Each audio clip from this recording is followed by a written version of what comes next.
When it comes to PC gaming, nothing beats keyboard and mouse. Until something might as well require anything but a keyboard and mouse. So then, what do you do? Well, I'll tell you, right after this segue to our intro.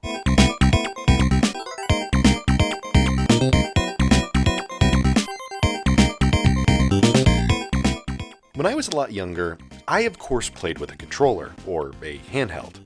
But I also played on PC, and even at a young age, I always thought to myself, man, wouldn't it have been cool to just plug in a controller so I could more comfortably play this game on PC? But back then, controllers were expensive, let alone hard to come by. But nowadays, you can get any controller online and plug and play, or even connect and play with ease. It is nice. But what if you don't already have a controller? What if the last time you even played a console game on a console with a controller was in the glory days of the Xbox 360 or PS3? Where do you start? Well, this won't be an end-all be-all guide, but I hope by the end of it you will have a great or even better understanding on what to look for when it comes to getting a controller for PC gaming on a smaller budget. I have chosen a small selection, but I will be going over pros and cons so you can get a good idea of how good or bad these particular controllers are. So let's just imagine for our first controller that truly the last time you gamed with one was when Halo 3 or MW2 came out. You know, peak gaming, and you don't mind paying a little more than you normally would to get a decent experience here. Well, perhaps you can relive the glory days with this official replica of the Xbox 360 controller by Hyperkin. Yep, that's right. The company known for allowing you to get refreshed retro hardware to play your classic Super Nintendo games and the like made the Xenon. Now, I get it. This fellow right here is really impressive, and like for the price of $49.99 or $53.49 after taxes, it is the most expensive, cheap choice out of our lineup here. You can just tell by how hard it is to open this packaging. But seriously, I'm going to be honest, without spoiling the other two controllers, this is a really faithful recreation to the classic 360 controller, and is very much a top pick for me. I couldn't find my OG controller to have an apples-to-apples comparison, especially since my old 360 controller was wireless, but based on what I remember from not honestly that long ago, everything from the build quality to the weight required to move the sticks or press buttons or triggers, it feels nearly identical to the original. Which, by the way, the packaging on this guy was top-notch. I am not a gotta get the unboxing experience iPhone type of person, but they did an amazing job with this one. You get a 10-foot USB-C to A cord, some stickers, and pretty much that's it. Everything is fairly premium and, well, it's a nice Xbox 360 controller. But wait, I will keep any specific data or experience of the controller, and the other controllers for that matter, for after we get through them. So let's move on to our second controller, which is a tad cheaper and might be a better option for those who aren't personally Xbox layout type of players. Introducing P4 Windows, Android, iOS wireless controller. Okay, but seriously, this generic PS4 styled controller by Nexi isn't actually as bad as you might imagine. In some ways, it's actually above average than that of your typical third-party controller that you might buy for someone to use whenever they come over to play whatever game that happens to have co-op or a versus mode at that given time. Despite it being PlayStation branded though, it is able to do PC as mentioned before. And at the cost of $28.88, it is a compelling choice compared to buying a refurbished PlayStation controller or even a more popular brand with this style/layout. As you can tell, this packaging is unimpressive, but with that being said, there appears to be a ton of cool features here for something that looks sorta cheap, yet feels not far from premium. Oh, and also it came with a 4-foot USB-C to A cord, which certainly isn't a lot, but more on the details on why that might be not a big deal later. Instead, let's talk about our final controller, which I didn't buy. And that is because today's sponsor... Just kidding. This was gifted to me, but honestly, I would buy it again. Not just because I have been using it for a hot minute, but because for the price of roughly $20, it is hard to beat. Especially since I've seen it even go on sale for $17.99, which I don't know how they get away with making it that cheap while making it feel and look so high quality. The packaging and everything about it is fairly decent too, considering how little you shell out to purchase it. And overall, it just blows me away based off of those first impressions. Also notably, its cable is roughly 6 feet long, which I feel like is plenty for what this is supposed to be used for. I think on the low end, it is hard to beat. But then again, all of these controllers are technically on the low end. So, which one is better? Or rather, which one has more pros than cons that outmatch the others? Well, let's talk about features before we get into some data and objective experiences. The Xenon is a replica, as I've mentioned before, and overall feels like what I remember from a 360 controller. It is durable while only weighing 7.1 ounces, the buttons are squishy but also aren't solid bricks that you have to put the weight of the entire universe on to press in and make an input. Triggers are standard, spring-like, without too much resistance, and yeah, that's about it.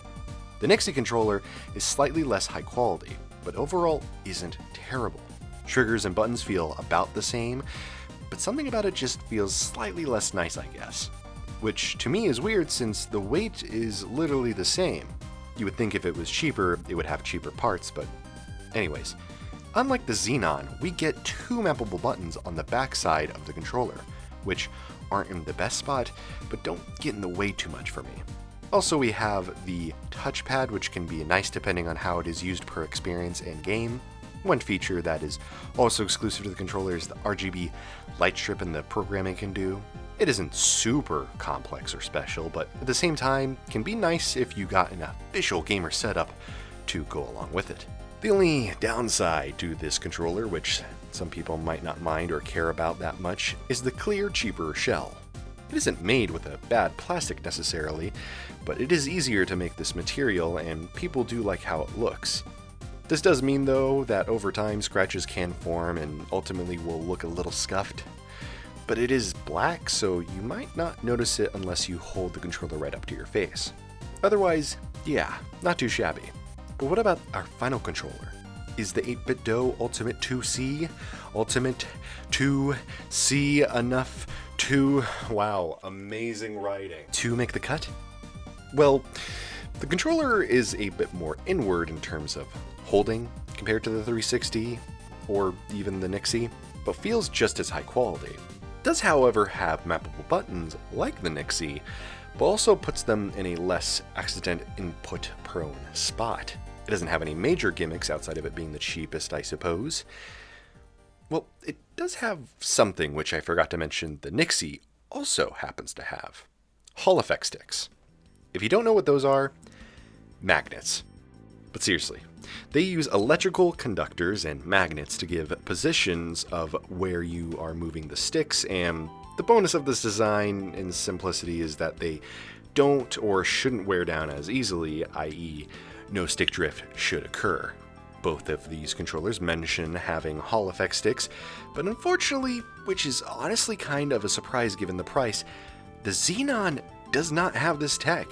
Now, that doesn't mean the Xenon is a bad controller. In fact, I am wagering to bet that this controller should actually last quite some time given how high quality, Hyperkin products have been in the past. It's just that it's disappointing to see given what it's put up against. Or maybe it isn't all that bad. Moving on to the boring numbers part, you might learn that while Hall effect sticks are extremely reliable and have that whole less of a concern of becoming an e-way statue on a shelf one day thing going for it, they seem to all share a similar issue because of the unique characteristics they share. I will start off by saying I'm not very good at taking data on controllers, but if I had an extra month of time, I would master learning anything and everything that I could to show you all the nitty-gritty details and even what makes the PCBs of these guys tick. But for now, let's just observe what I have to show from my findings. Starting off with the Xenon, here's what our analog sticks look like under the plastic shell, or rather what the raw data visualizes the positions to be. A fairly average circle. There are some weird notches here, but otherwise it is what you would and should expect. But what does, say, the Nexi analog sticks look like under the microscope? Oh, that doesn't look like a circle. More so like a square. Not only that, but the Ultimate 2C also does the exact same thing. Here, I found another test to give you guys a better visual representation of how this is, quote-unquote, not good. Now, this definitely isn't a great thing. You want your analog movements to be circular, accurate, but for the most part, I understand this isn't going to impact gameplay all that much. Maybe. We can check that out here in a second. Last thing I did was some polling tests and found out that the Ultimate 2C was the best, followed by the Xenon, and then finally the Nexi. This feels correct in terms of the responsiveness that I received when I gamed with them. The one thing I really wanted to do was check the polling rate when using the Nexi over Bluetooth, which is why I mentioned that cable might not be all that important earlier. But no matter what PC I used or how I tried to pair it, I failed to connect the controller properly. I am definitely unlucky though, because for everyone else, this isn't even an issue. I think it is safe to say there would be some impact, but maybe nothing too major or even noticeable. In the end, with the fairly little data we have, given what we have seen so far, all of these controllers are pretty solid with pros and cons that make sense. But what about how they truly feel? A little bit of physical therapy? Regular therapy? I decided to split the experiences of how these controllers feel into 3 categories to make this simple, and give us a very broad idea of how well these controllers could serve you, given what games you play, the playstyle, and even what to look out for in particular situations, given that we won't be playing every genre in my tests. That being said, starting with the casual section, all of these controllers are near perfect for your jump, shoot, and hold the stick in one direction simple gameplay. Even in a racing game, I found that our 2 Hall effect controllers didn't impact my movement precision or accuracy all that much. Obviously, if any of these controllers sucked or suffered in this section of just the most basic of tasks, then we would have bigger problems down the line. So overall, yeah, I'd say they are essentially perfect here. So how about we kick it up a notch? How about games where the number of inputs are doubled, and you need to be able to aim well enough, or open maps, or switch weapons and whatnot? Well, once again, all of the controllers performed very well. I noticed how tight sensitivity can be on the Xenon, which might be a huge plus for some, but maybe one of those have to increase the sensitivity for this game in particular sort of situations. But other than that, they all rocked. Again, but I have to say, if you were playing action RPGs or games like Fallout or Assassin's Creed, the Xenon really holds up, and surprisingly, the Nexi is on par with this feeling too. Likely because of the PlayStation button layout here, but yeah, I would choose either or in this case over the Ultimate 2C. Not that it doesn't hold up fairly well itself, but just that both those controllers just feel solid. Now, for our last section, the more competitive type games. And things got weird. I played fighters, movement-based titles, and just whatever I found challenging and required good response times, plus the reactions of yours truly. Besides me sucking at games, I learned quite a lot. For example, doing more complex inputs for fighting games like quarter or half circles makes sense for a controller like the Xenon. I nail them virtually every time, but when I move on to the Ultimate 2C, I noticed myself dropping them, but also figured out the sweet spot and figure this could be the Hall effect sticks messing around. But also I can't confirm that 100%. And then however, moving over to the Nexi, it just doesn't feel right. And this isn't just partly the layout. I used to play Tekken 2 on the original PS1 back in the day, and played out combos mostly no problem then. I can still use this controller and do setups or whatever, but I would much rather use the former too. Perhaps this is a bias, I don't know. I felt the same way about this all when playing Entropoly, but to be fair, this game is also more pointed in the direction of having the left analog stick on the top corner instead of the bottom. In the end, if I had to choose who would be best here, I think the 360 controller is an easy one, but that I really still like the 8-bit Do and like the way it sits comfortably in my hands. So there you have it. The Xenon wins! Except we have a few more things I want to mention. While the Xenon is great, I checked how snapback on the analogs looked at when compared to each controller, and found that the Xenon has a pretty bad snap to either side, as well as the Ultimate 2C. I think they're about the same in terms of bad snapness. But oddly enough, when I looked at the Nexi, it had virtually zero snapback, which to some might be a deal breaker for those who really care about the competitive aspect of aiming in a game or the movements they make, especially if they are only accustomed to the PlayStation layout. This really shook up how I viewed everything, which, speaking of looking, if you haven't already noticed, while our black Nexi could get scratched, as I've mentioned before, I think maybe the Ultimate 2C could use a bath.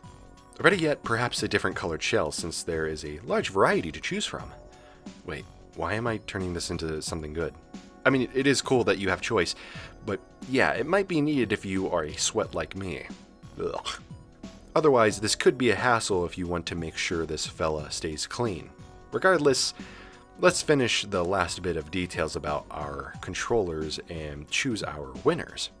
I dug into these controllers as best I could and noticed that while they could get different colors of both the Xenon and the Ultimate 2C, you couldn't for the Nexi. In its defense, it is RGB, but I would have liked a different transparent shell to the very least, even if it was only dark shades of whatever or something. Also, another thing to note is, while the Nexi is the only Bluetooth controller, you can spend another $10 and actually get a wireless version of the 8-bit Do. I actually bought one for my buddy for Christmas, and from what he has told me, it is super, super solid. He just wishes he could use it with his Switch, which, hey, there are dongles and models just for that. And as for the Xenon, well, there isn't much else to mention. I think the vibration motors on it are the best out of all the rest, which is crazy for me to say considering you could program the vibration intensity on the Nexi, but that really isn't saying much, especially considering this is the most expensive controller out of all of them, which if you do buy it, maybe get the fancier looking paint jobs that are usually up for grabs, since if you pay for that nicer premium, you might want to get your money's worth. So yeah, I think that's virtually everything I can think of. And so, which one takes first place? Considering everything, from the price to the feel to quality, I feel like I wouldn't be budget bin if I didn't go with the Ultimate 2C by 8-bit Do. Despite it not being the craziest controller out there, it fits just right in my meaty hands, and doesn't feel too cheap while still providing a quality experience. Even though it does get dirty easily, and I mean dirty, I don't mind cleaning it from time to time if it means I could save quite a bit now. Really, this controller is solid, and I would happily buy it again if I had so in the first place. But maybe even get that wireless version with the Black Myth Wukong skin, or invest more into the other fancier ones. I can't say the same for the Xbox 360 clone, but that doesn't mean the Xenon isn't a killer controller. Despite its shortcomings, I still love it. Just not on a budget love it. Would I buy it again? Maybe? But only if it was because I always had a player 2 around, if you get what I mean. I would just be sure to get a fun color if I did, that way I would have at least some variety in the ownership of the two. I will say the length of the included cable actually came in clutch at one point, unlike the Ultimate 2C, which is neat, I suppose. And as for third place, well, look, if I had to, I would enjoy using the Nexi PS4 controller, but I would be pretty frustrated since I really want to get some use out of the Bluetooth technology it has. I'm sure I could figure it out if I spent more than 10 minutes messing with it, but unless I had a PS4 lying around, I just wouldn't be excited to pick this up after work to play a game or two. Still, it is solid for what it is and isn't real expensive, so it wouldn't be the end of the world at least. So, yeah. I guess it's time that we wrap this all up. Sick controllers. Hopefully the prices on these guys stay virtually the same for a while before those tariffs hit hard. Oh, and you know what else hits hard? You. Hitting the like button. So as long as you actually made it this far and all in one go, seriously, I hope you liked this one. Do you have any controller recommendations? I know the GameSir controllers are actually pretty popular. Let me know how well you think those controllers and these ones would go head to head in the comments below. Or just anything really. Subscribe if you want to see more content like this, join the Discord, follow me on Bluesky, yada yada yada, and oh, as always, thanks for watching.